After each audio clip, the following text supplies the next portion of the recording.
Detroit, the city of champions. Moments etched in memories. Swinging a fly ball, right field, down the line. Past glories marked by trophies and banners. The Detroit Red Wings are the Stanley Cup champions. The same challenge arises on the mat. Win or go home.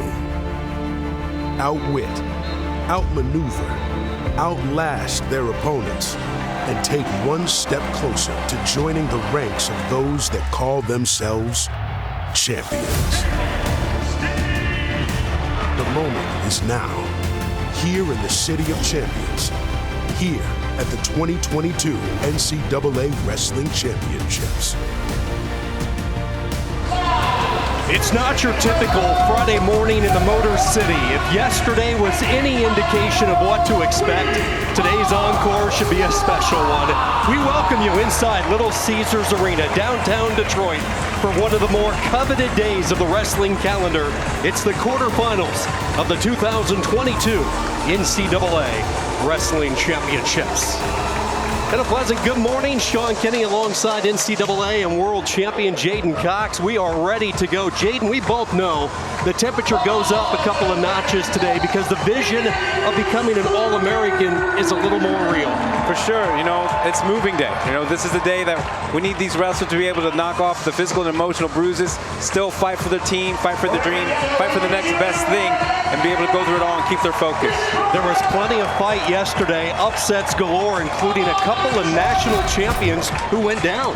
Yeah, you had Deshaun Casto get a huge overtime victory over Austin O'Connor. Great pickup win for him. And then you had Hunter Willits being able to win in double overtime over David Carr. Huge win at the #1 spot as a 17-ranked guy. Yeah, real good day for Oregon State as we welcome in Rock Harrison. Rock, I know you love the upset, and there were plenty more to be found. Just like any other NCAA championships, there were upsets galore, especially last night with 3 national finalists going down. They're Jaden Ironman, Nino Bonacorsi, and Jake Wenzel, all returning national finalists, but there were also lots of underdogs that were fighting their way with 15 underdogs, the double-digit quarterfinalists, and 3 seeds, 21 or higher, that are moving on.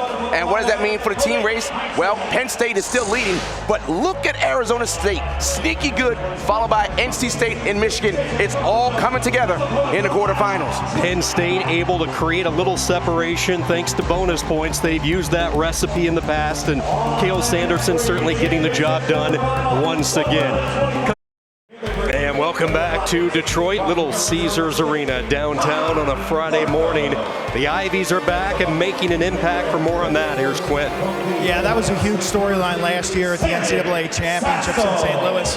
No Ivy League, the absence of the Ivy League. Due to COVID, the Ivy League shutting down all sports for that 2021 season. And what that also meant is that we missed out on watching Yanni Diakomahalis from Cornell wrestle. This is a 2-time champ, 2018 and 19. The Cornell grappler, due to his style, has become a huge fan favorite. Well, this is 2022. These are Ivy League wrestlers from Cornell, Princeton, and Penn that have activity today in the quarterfinals. Yanni Diakomahalis coming up on mat number 5. We've seen Vito and Pat Glory victorious. Yanni Diakomahalis getting ready. Max Muir and his opponent from Iowa, and then fireworks on the left. Rock, we were laughing with Gomez and Endonian. This could be very entertaining. If you want to learn how to become an astronaut, watch these guys throw somebody in orbit.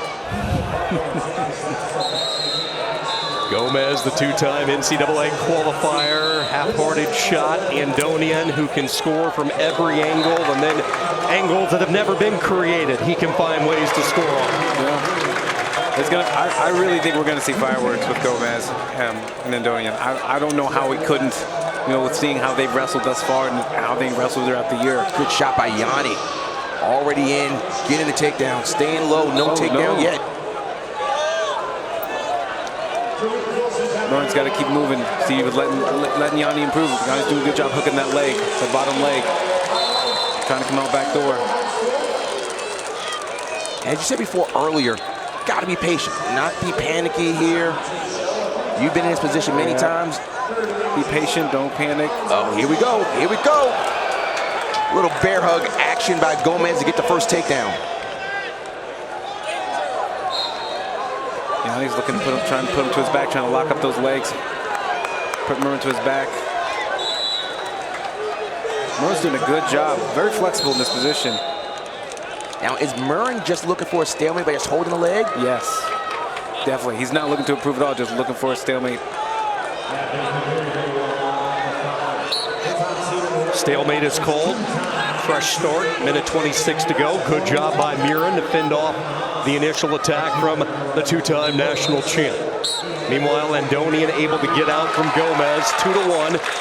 The Badger with the lead. Austin Gomez, such a wonderful story, coming back from the concussions that he sustained earlier in his career. Actually thought about giving up the sport. He's certainly glad he has it. Look at Andonian just flip over. Still back at it. Look at these guys. Here we go. Again. And still defending Andonian. Great wrestling. Oh, this is good. So good. We can go one screen for this match.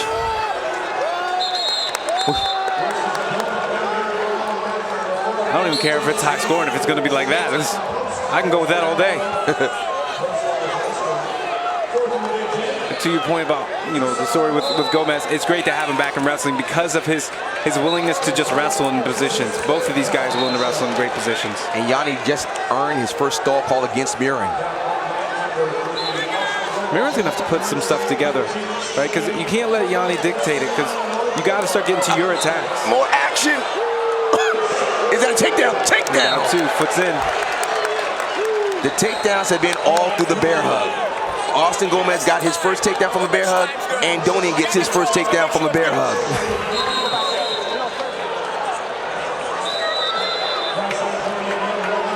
They are taking a look at that last takedown by Andonian. Meanwhile, first period wrapping up, no score. Murren hanging tough, slowing it down against Diakomahalas. Cornell trying to work their way up the standings, and take a look at the Ivy.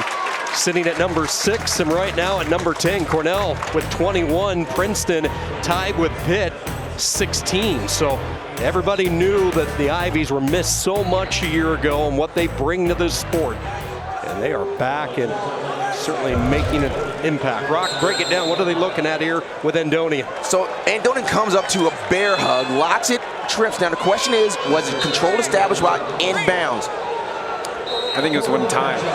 Oh, it might be with time, you're right. Because it was very close to being out. Yeah, because the takedown was absolutely established.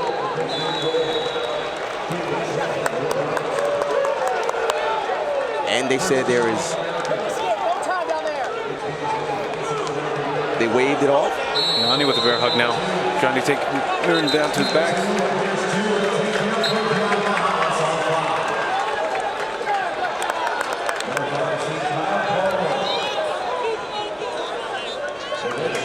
So Yanni's made a conscious decision to get stronger on top. Little follow behind by Andonian. Little roll actions, but stick a leg in. Claw ride. Look at these guys! And no! From wrestling. Oh yes, this is what we expected! Look at this! Give me an inhaler! Oh my goodness! I thought Andonian had it, and then Gomez came back. Well, we already said we're going to see fireworks of this. I'll be interested to see how much they can keep this pace up through the whole match. Right. But so far, Andonian's been able to be ahead in every position. Just doing enough to either avoid getting takedown or just to get his points. And one thing that I'm noticing is both guys, they're keeping their elbows. They're still going hard. Still wrestling. Good hips there. And Andonian's doing a good job riding. Gomez needs to work to get up. This is a big escape point that he needs to get. Might get back points. Just might. Solid second period for Diakomahalas. He was able to get out quickly from underneath. Then he was able to get his takedown, and now he'll go to work on top. 4-1 lead as they move to the third period. It's just kind of like, I don't know. It's so methodical how Yanni's able to break guys down and really work. I always say when he's on, he's one of the best guys I've ever watched. Doing a good job of Andoni, just kind of doing that. So, okay, so the question there, was that illegal? Because they thought it was a shoulder prod. So at that point, they called it a legal hold because they felt that Andoni did not have an arm circle, but Andoni looked like he was going to do a shoulder prod to bring the shoulder in and kind of slipped out. And now he's got riding time over a minute. It's a great period for Andoni. Yes, it is. And he's going to try and stay on top. Big escape, though. That's a big escape. Yanni back in a waterfall position. Oh, nothing. Look at these guys going.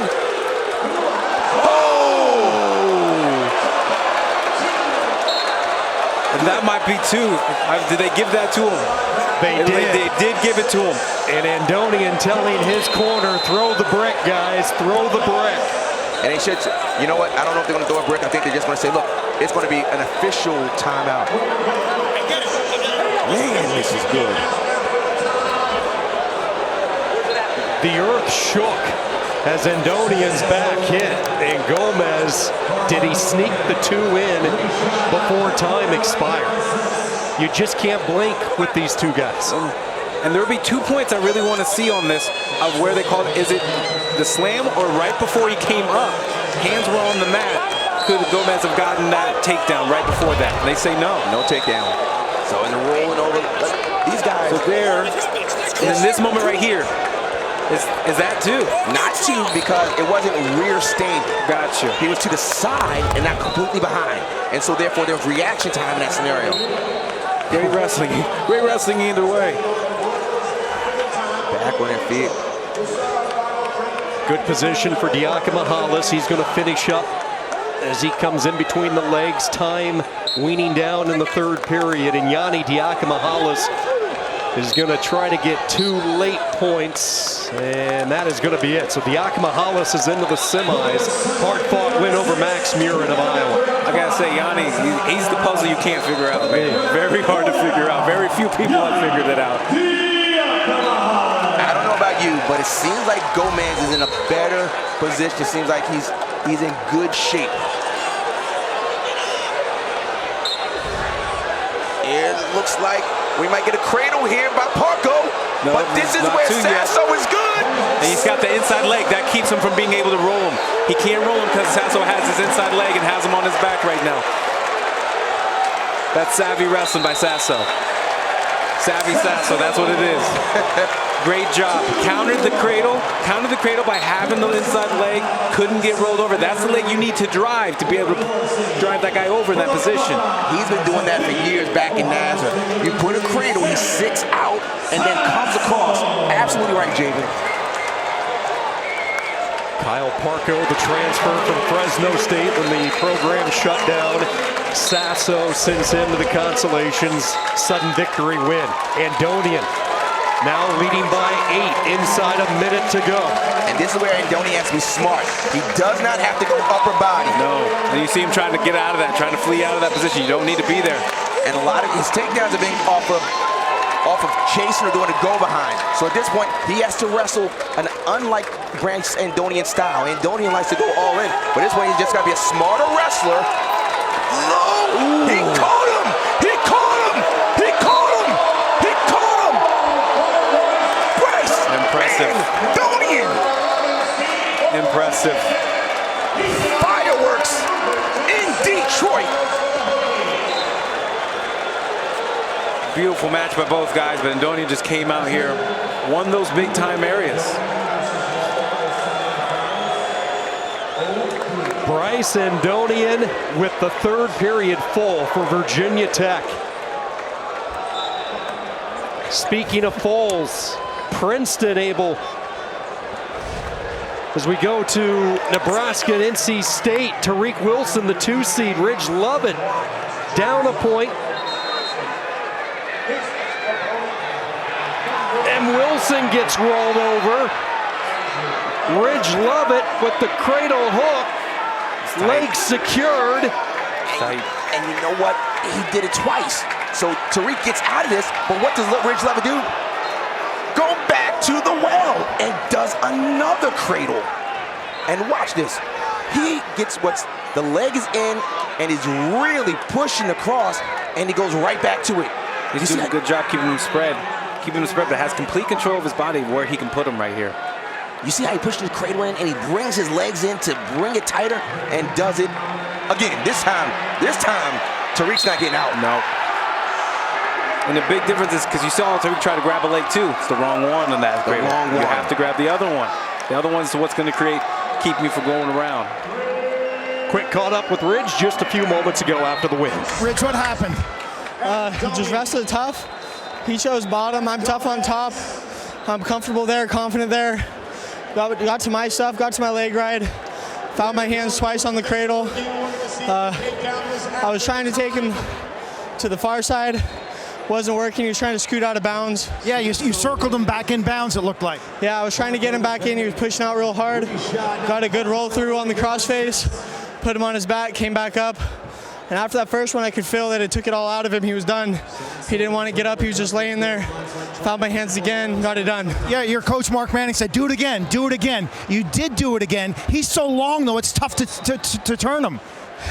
Yeah, he's real long, but that knee, he can come way up close to his head. That's what I was looking for. The second time, I had a great angle. He was sealed. The first time, he wasn't. The second time, he was. When you hear that sound, what's that like? It's awesome. It's exciting hearing the crowd go crazy. All my Nebraska boys over there, mom, dad. It's just awesome. Whole family's here. It's great. Congratulations, All-American advancing into the semis. The pride of Post Falls, Idaho. Ridge Levitt is into the semifinals. Andonian will be his opponent. Yakima Hollis and Sasso, 1 versus 4 tonight.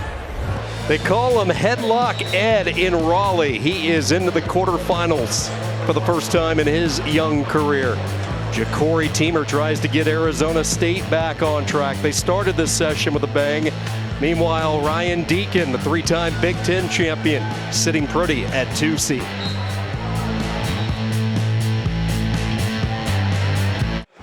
Coming up tomorrow, we'll be on ESPNU at 11 a.m. Eastern with the medal round as wrestlers take their final spot, their final hurrah in this season. Then we're back for the night session, 7 Eastern on ESPN for the finals.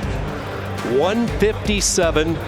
Take a look at this bracket, just turned upside down. Defending champion David Carr upset by Hunter Willits of Oregon State. You have the 8 seed Luan making an appearance. Ryan Deacon at the bottom still holding firm for Northwestern. Deacon, the 2 seed, matched up against Josh Humphreys of Lehigh.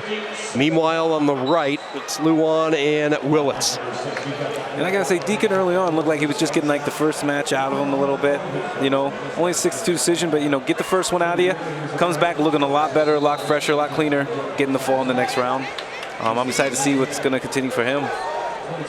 Deacon has captured 3 straight Big Ten championships, part of a strong contingency from Northwestern this week. All 10 wrestlers qualifying for the Wildcats. The graduate student out of Broomfield, Colorado, Legacy High School.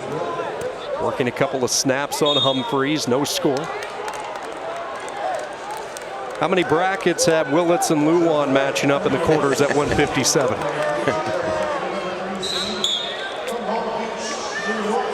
That's why these 3 days are so great. Nice shot. Got Deacon. He's got to continue to chase it and chase it and chase it. Now he's in a better position with the ankle lace. Just got to flat lower his hips a little more. And that should be 2. And 2 has been established. Once his hands broke apart, it should have been 2 right there. Right. Ref was on the other side, maybe. And I'm already giving him credit because that was a position actually that Deacon struggled with the year before when it came to Ryder. You know, getting those scramble positions off his finishes. So being able to finish cleanly and being able to stick with that position shows massive improvement. And that's the great thing about our sport. You just want to get better, show yourself getting better. Hunter Willits coming off undoubtedly the biggest win of his career in the second round, knocking off David Carr 2-1 in the overtime sessions. 4-time NCAA qualifier. and the job that Chris Pendleton is doing in the Pacific Northwest with the Oregon State program. Keep an eye on them. They just finished a half-point back of Arizona State in this year's Pac-12s, and they are on the rise. They are. No, they for sure are, and I'm interested to see what Willits can do and continue on this streak.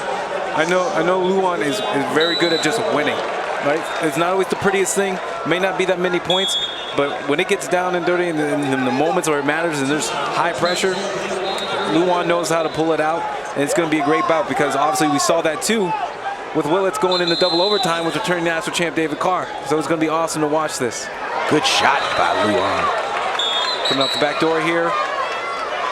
He's pretty good at his position. Now he's got to drive his head across the body, but Willits is doing a good job of doing the splits. Great flexibility being shown here. He's got to get pressure over that leg though to keep Luan from building up. Great two takedown. Great job by Willits to be up right away.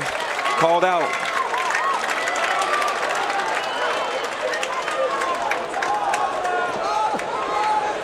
Very pro-Michigan crowd here, being in Detroit. And Luan has kept them on the edge of their seats. As Jaden was talking about, a couple of sudden victory wins to punch his ticket into the quarterfinals. Flip of the disc comes up red. Well, I can definitely tell you this. The Michigan crowd is definitely proud to see Luan at least get a takedown in the match, in the regulation time right now. They're definitely proud of that. But there's a lot of wrestling to be done here, and Willits shown that he's willing to go and scrap for the whole time, no matter what time wrestling is going at. So it's going to be good to see, good to watch. Deacon has to really move because Humphries is very good on top, puts legs in and power halves. They got to relax, relax. Another caution. So the referee needs to come in and just say, gentlemen, just relax, just watch me. You look at Josh Humphries as he gets ready to start the second period. Great story, coming back from an ACL injury, cost him all of last season. And he said when he was injured, he watched a lot of international matches just to look at more creative ways to score. Now he's trying to find a creative way just to hang on top here with Deacon into a standing position. He's going to have to work his way up the body. Britt comes flying in from Northwestern's corner. They want to see if there was locked hands there on the legs. So right when Humphries dropped down, he was on top. He kind of had a leg in, was just hanging. And then when he dropped down, it looked like his hands came together to lock around Deacon's legs. Okay. Just for a split second. I think that's what they're looking for here.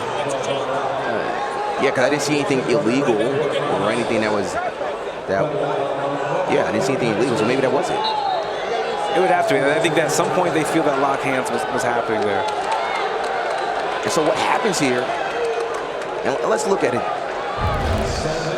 Jaden, so there's a cradle, and then at some point, Humphrey sneaks down, so and then here's good, yeah. This is fine, but it's when he kind of gets to a point where he has to drop down and he holds on to Deacon's leg. So it's a little early. So right now is when he's starting to reach. So are they? I think they're thinking that there was a locked hand somewhere in that. That would be the only reason to challenge something right here. Unless something, I didn't see anything illegal as far as like you're not allowed to bend it this way or put this in or anything like that. So yeah, I clearly didn't see any situation where it even appeared from our camera angle that hands were locked. So look for an illegal hold. I'm wondering what the coaches saw to call that.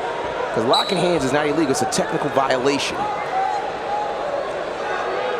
Could it possibly be the legs splitting? The way he was trying to bring him down with his legs? I'm not sure on that. Unless he was off the ground, which that could possibly be the case too. Because I do know that you can do that. Illegal, that's what I'm thinking of, a legal cutback. Like where if you don't have a supporting point on the ground, you can't just cut somebody down. Yep. You have to have a stationary foot, and you can't have both feet touching both legs.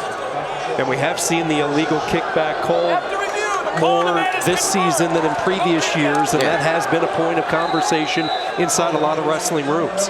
And the officials came back from the independent reviewer and said no, it wasn't nothing illegal. I didn't see anything illegal anyway. No, but it's an important conversation to have because it can blow guys' knees out. Like, so we don't want to end guys' tournaments, let alone possibly careers. So keep it going, keep it safe. Let's keep an eye on the right side of the screen. This place could get thunderous in a few moments. Luan trying to hang on. Inside a minute to go. Michigan trying to inch their way closer to the top. A 3-1 lead on Hunter Willits of Oregon State. And Willett in on a single. He's trying to drive it up. Luan with a wizard doing a good job of keeping that pressure and getting away from it. But Willett's got to keep going. 40 seconds left.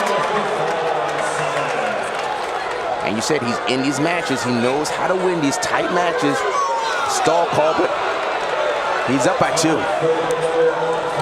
Yeah, but you don't want to get comfortable. All right, 30 seconds, 40 seconds. It's a lot of time for calls to be made and things to happen. All right, take control. You want to keep control. And the ref right there, that's kind of, I think it's kind of lenient, like letting it be called dead real quick on that right there. He's coming hard. Yep, head and hands. That's what it's coming down to. Hips away. And looks like Little Caesars Arena about to go crazy again with another semifinalist from Michigan. Like I said, it doesn't always have to be pretty. It's not always going to be pretty. But the man knows how to win. Great match by both Willett and Luan. I think Willett should have gotten started a little bit earlier. But overall, great match. And Deacon comes back with a takedown and starts to open up this match a little bit.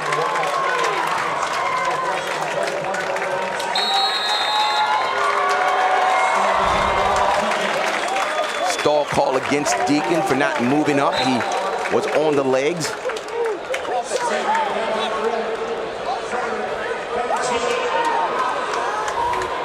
And what I'm seeing from Deacon here, like these positions like that, things like that.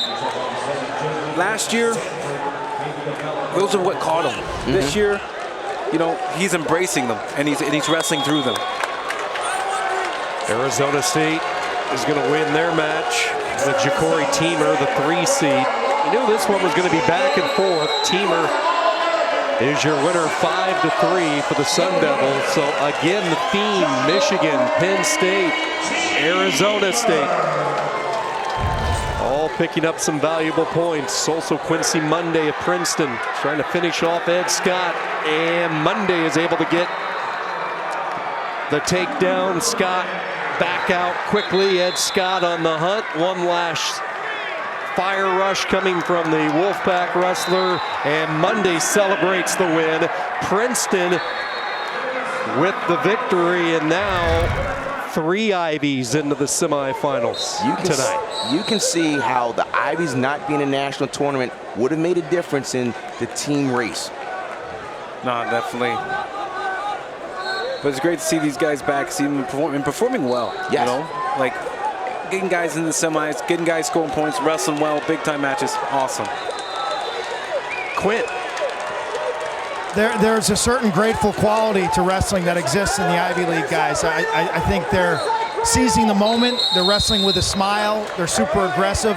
I can't imagine what it was like to watch last year's championships for those young men.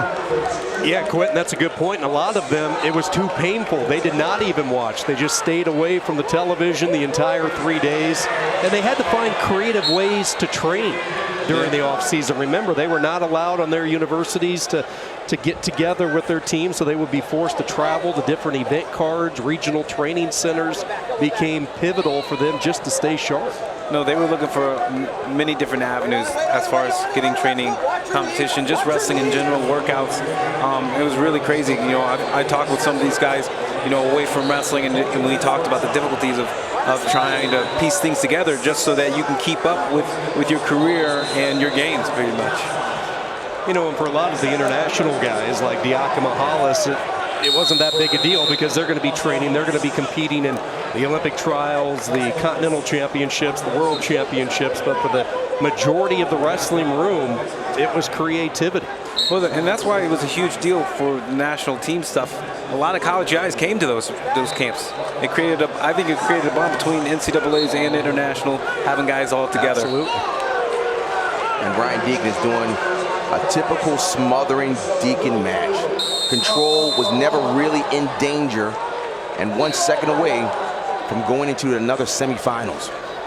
I truly believe that he should take this with with great confidence. A lot of positions that were similar to the year before that he had to face going into the semi should bring a lot of confidence and strength. Go into that with knowing that you're ready. You're ready. You're in this moment. You prepared for it. You dotted your I's, crossed your T's. There hasn't been too many wrestlers as consistent as Ryan Deacon, the first Big Ten wrestler in 65 years to win 3 Big Ten titles at 157. Deacon, the 2-seed teamer, Monday in Luan tonight. Women's Championship first round continues tomorrow, 1 o'clock Eastern. Mercer taking on UConn. ESPN has Longwood up against the top seed NC State. 2 Eastern, all happening tomorrow. We go to action, 174, Labriola, Nebraska, Starachi, Penn State, all Big Ten showdown. Meanwhile, Logan Massa tries to keep the Wolverines rolling. Dustin Plott, Oklahoma State. Early offense from Massa as he hunkers down on the leg. Immediate shot, almost off the whistle. And I tell you what, his adrenaline is probably high from that win from Amin.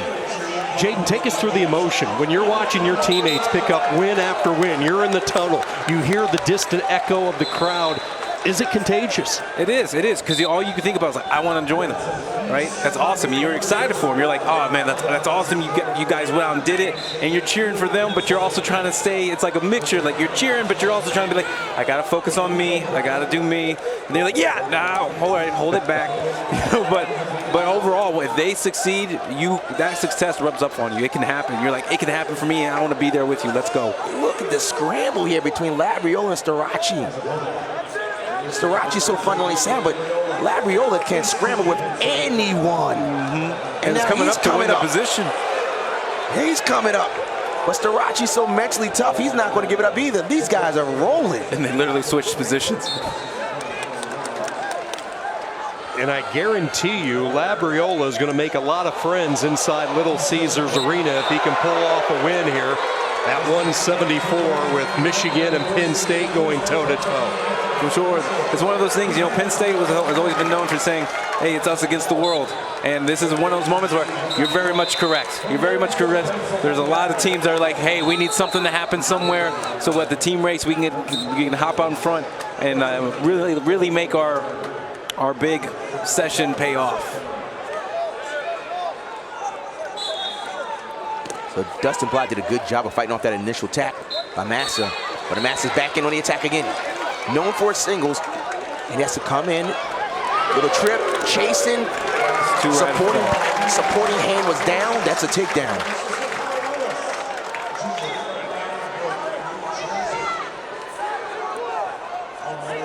And the count's starting here with Massa being in on the leg. Lets it go and just gives up the one.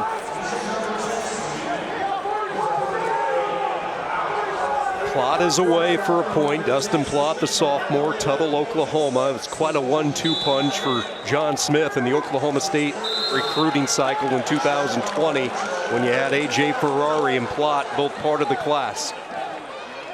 One of the more renowned recruiting classes coming in for Oklahoma State. Massa continues to hold serve, a 1-point lead inside 30 seconds to go. Meanwhile, Labriola and Starachi scoreless. Short time wrestling first period. Plott needs to do a better job taking a little bit of ground, better job in the hand fight, because every position Massa has been controlling, right? He's been controlling. He's gotten, I think the shot counts 5-0 really right now. And it's just, Massa's doing a good job of making Plott look bad right now. And Plott needs to take, hey, I need to take some ground. I need to get into where my hands where I want them to be for my offense. And I need to get some attacks off, because right now he's letting Massa take shots that are with no consequences. Michigan has catapulted to the top. Massa with a chance to add to the total. Starachi can cut into it for Penn State. You start talking about all these different storylines intertwining the race for an individual championship coupled with the team implications. Look at the chase, the chase. Hayden Hidley, Michael Kimmerer of Iowa. Hidley with a 3-1 lead for North Carolina State. He's on the right. Meanwhile, it's an ACC showdown with Mekhi Lewis and Clay Laut. 2-1 Lewis as they move into the second period. Laut Waiting for the referee position, he'll start on top. And Lewis is going to be working hard right here to get out quick in the 17 seconds so he can keep that riding time, get out on his feet, and essentially have a 4-point lead. Mekhi Lewis brought home the first national championship to Blacksburg back in 2019. Kemmer's really good with his heavy hips. He looks like he's about to step over. He's very good with heavy hips and scooting to a side. And he's looking for that cradle too. Look, he's looking on the inside, coming inside that arm. And what Hidley is trying to do is keeping his elbows in. No, you got to pinch him out. You got to pinch him out because you can't just let go. Because if you let that go, right, all that pressure, he's flying around now.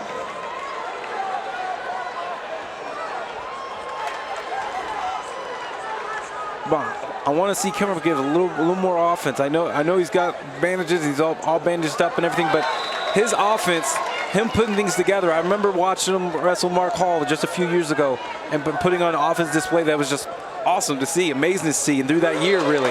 And so I really want to see that come back for him in this NCAAs. Many times he'll shoot a single, and as a person responds to a single, he'll go with his head to the outside for a high C.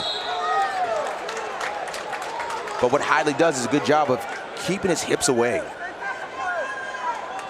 Oh, it's just hard to get through his head and hands. That's what I'm seeing right here, right now. And what Cameron needs to do is double up, you know, kind of jab, jab to get him off his good stance.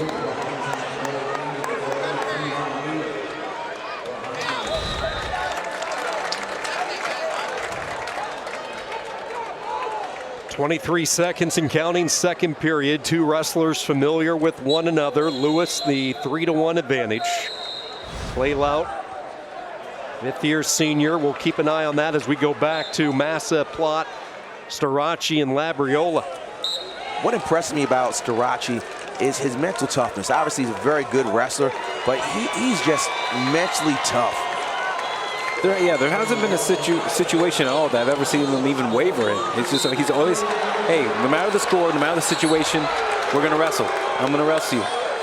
And you see, he still has his arm around, getting riding time. When the arm is around the body, it's still in control. But once that hand goes to the midline of the back, that's when the official can say neutral. Yeah. So he may have got 4 more seconds just by staying across the ribcage. Well, now we need to see Labriola actually go out and attempt to get points. We got to see points on the board. We can't rely on stall calls with it. We got to get shots off. We got to kind of go right now. Third period, nothing left to lose. Go after it. You're right, nothing to lose. He has to do something because he has to do it quick because the riding time is secure. And right now we're seeing Massa at the bottom. The second period coming to an end. Got hit for a stall call right in the top. Drop it to an ankle. But has a minute 46 of riding time. Michigan fans weren't sure if Logan Massa was going to come back. He sent out some tweets late last year as if it might be his final year, but his return has given Michigan a lineup that just invigorated everybody around. And you look at their upper weights when you factor in Massa and Amin, Brucky, and Mason Paris, the heavyweight. Holy smokes, they are loaded in the upper weights, primed and ready to get some points. Another takedown. Starace gets 2 more.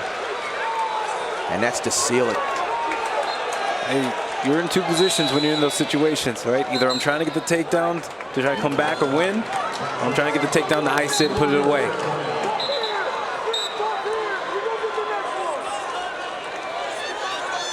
That's what you're saying, yes. With Michigan, the upper weights, those guys, and they work together a lot. That's another thing. They work together. I see Massa with Miles Amin and Cam Amin with them. It's like it goes all the way around. These guys all work together time and time again.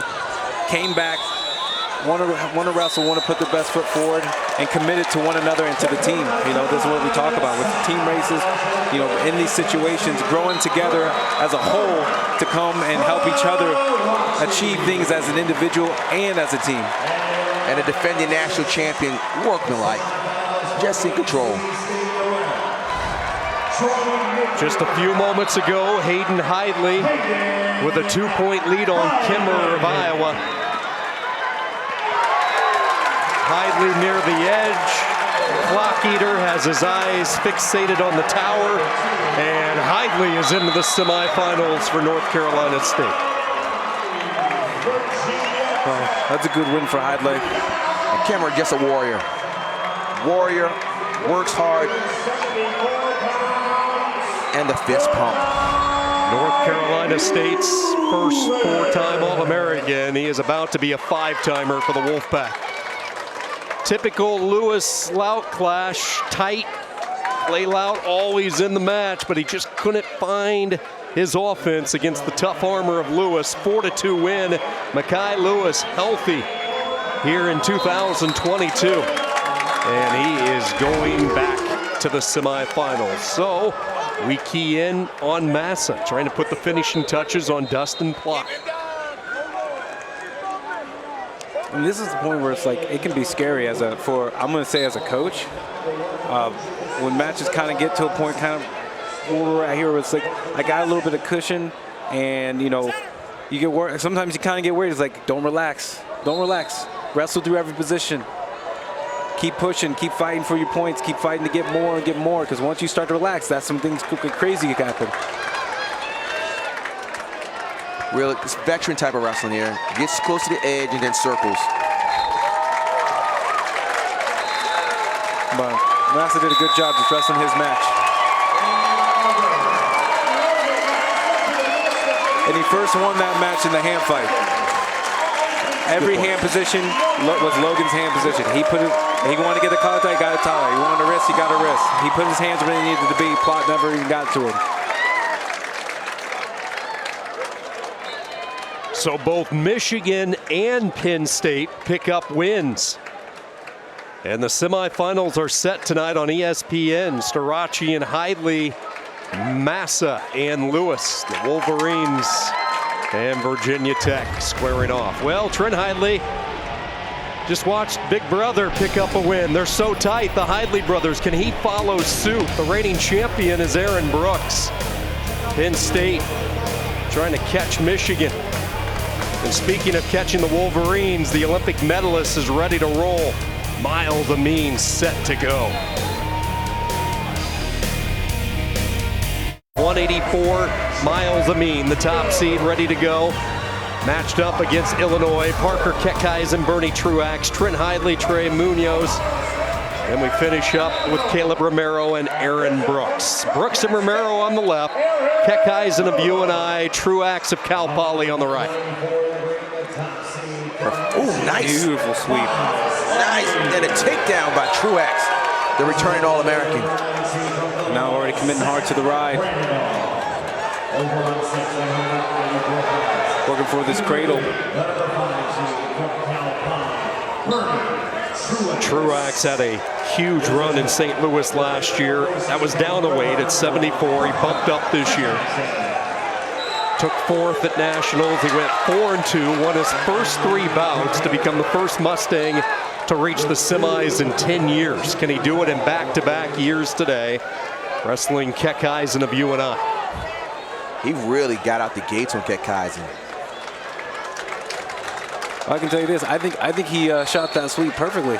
He did. Because one way you do know that you do it, like I mean, we all know about cauliflower here, but like you literally aim to, like, your face hits the knee, and then you turn that corner tight, and when you hit it and you sweep it tight like that, sometimes you can know, like, getting bumped in the nose, hitting the ear, hitting the face, hitting the eye, but you know you did it right, and you did it 100%. Almost a takedown there. There's a takedown by defending national champion Aaron Brooks. And he's already been dominating the hand fight. Romero needs to get back to his feet and reestablish on his where he wants his hands to be.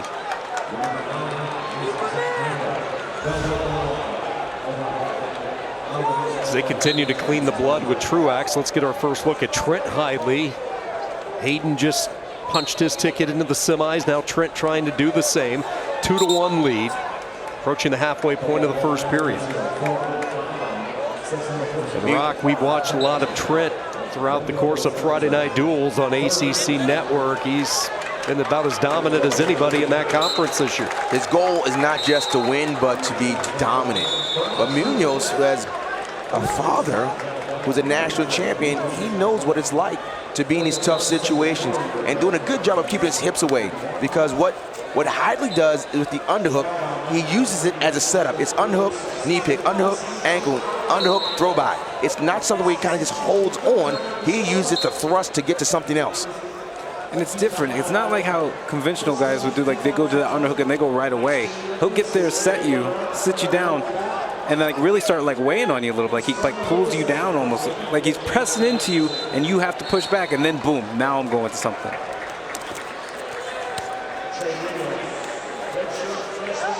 Munoz did a good job of giving hips right there. And when I say giving hips, you have two options when someone shoots your legs. You can either sprawl or you give them hips as soon as they get in.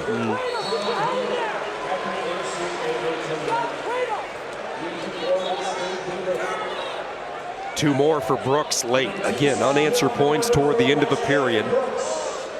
Brooks will ride out Romero for the final few seconds, and he will go to the second period on top, 4-1. Meanwhile, Hidley and Munoz still tight. Short time, and it will be Trent Hidley into the second period with a narrow lead. Don't forget, coming up tomorrow night on ESPN and the app, our top-ranked boxing card comes to you from the Hulu Theater inside Madison Square Garden. The main event is a super middleweight 10-round bout between Brooklyn's Edgar Berlanga, 18-0, 16 knockouts. Steve Rolls, who comes in 21-1, 12 KOs. Our main card coverage starts at 10 Eastern, 7 Pacific. You can always watch it on ESPN Plus, both English and Spanish. One of the things that Brooks does, he steps hard with the left and always trying to put hands on someone. So he steps and hands, and he does it with the opposite. So if he leads with the left, he's clubbing with the right. But what he's been doing a little bit more of too is faking a little bit more. Faking a little more, making Romero have to respect that, he might be shooting, so that when his hands come up and Romero's reacting to the fake, they're more effective. He's able to move him a little bit better, create more angles. Look at that double. As you said, fake, he went for the club, dropped down for a double. And then now that Aaron's kind of gotten his rhythm, figuring that out, and Romero's off of his, now he can start switching it up. Now I fake with the hands, now I can go to, now I'm going to a shot. I fake with the shot, go to my hands, go to my snap downs.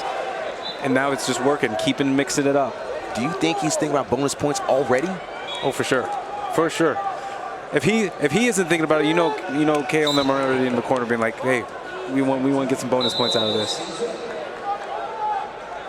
When Cale Sanderson talks about Aaron Brooks, he always said this, even from his freshman year, he always had the veteran mindset, even when he didn't have the experience, just mature beyond his years. And he has showcased that, couple of Big Ten championships, an NCAA title, and the rivalry that is building with Brooks in a mean classic at 184.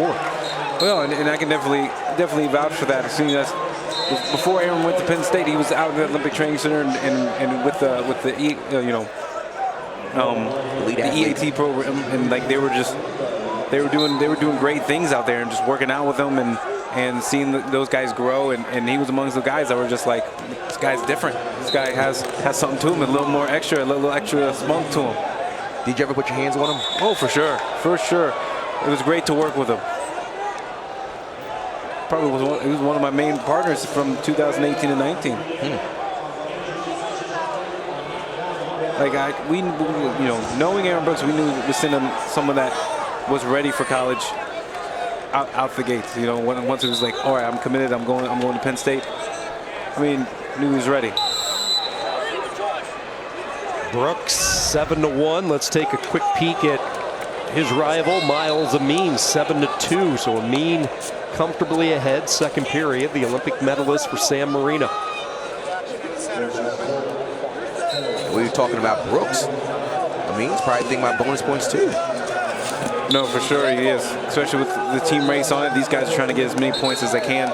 I mean, and I think it's amazing that we can have two guys on it. We can have an Olympic bronze medalist and still have somebody else, that being an Aaron Brooks, who's just as good and as capable to give us such great matches through the years, and these guys wrestling, competing, and these other guys stepping up to be like, you know what, I'm going to take on this challenge and I'm going to face you, and we're going to see what's coming.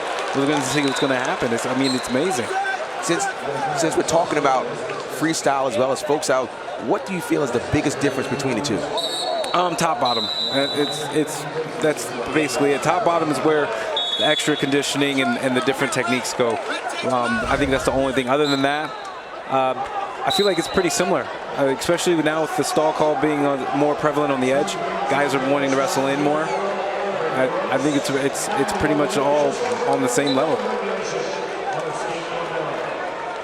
Trent Hidley with a 2-point lead, third period, 1:25 to go. It was interesting. We were talking to a number of coaches over the past week in preparation for this weekend, and a lot of the college coaches talking about how folk style is helping some of the freestyle wrestlers, and that's what they're using on some of these pitches, especially when they go overseas to try to bring in some of the international wrestling to their universities and campuses.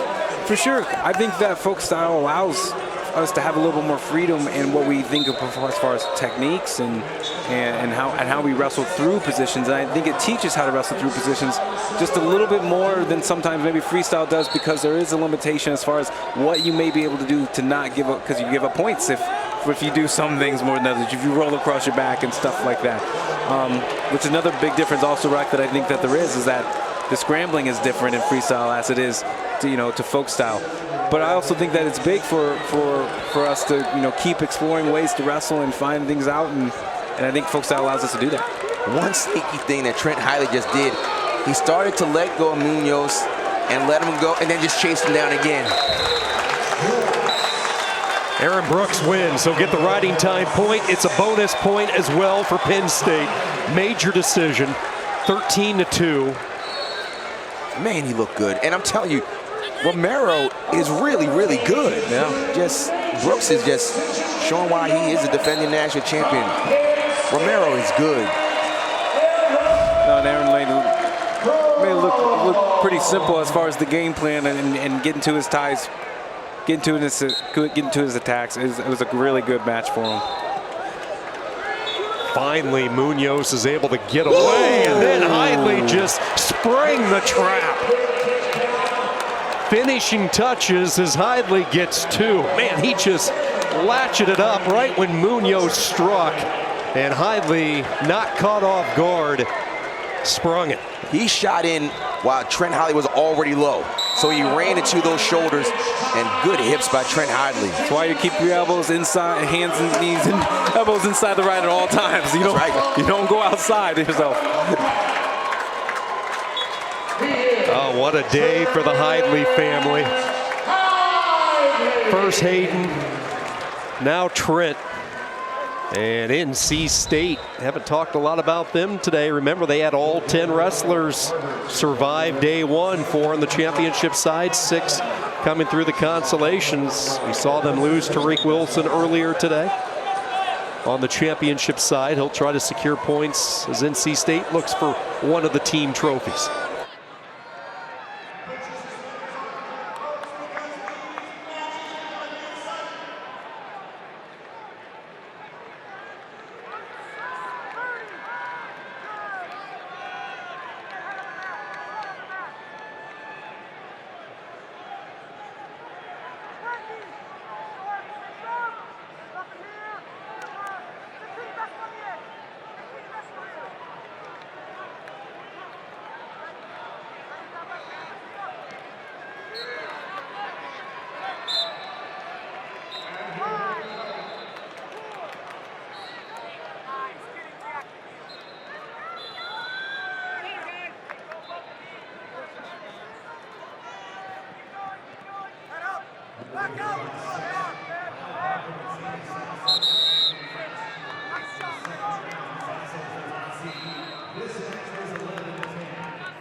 Monday.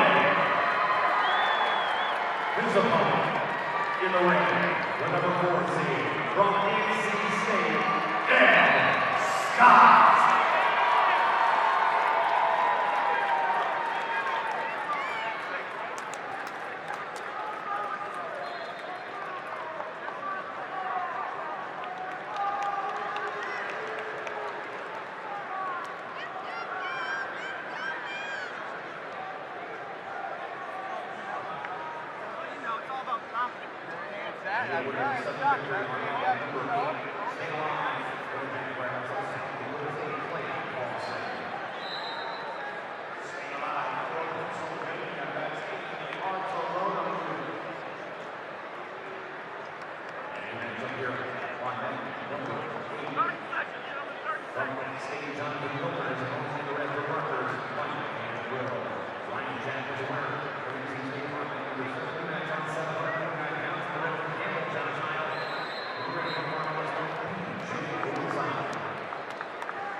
1 minute.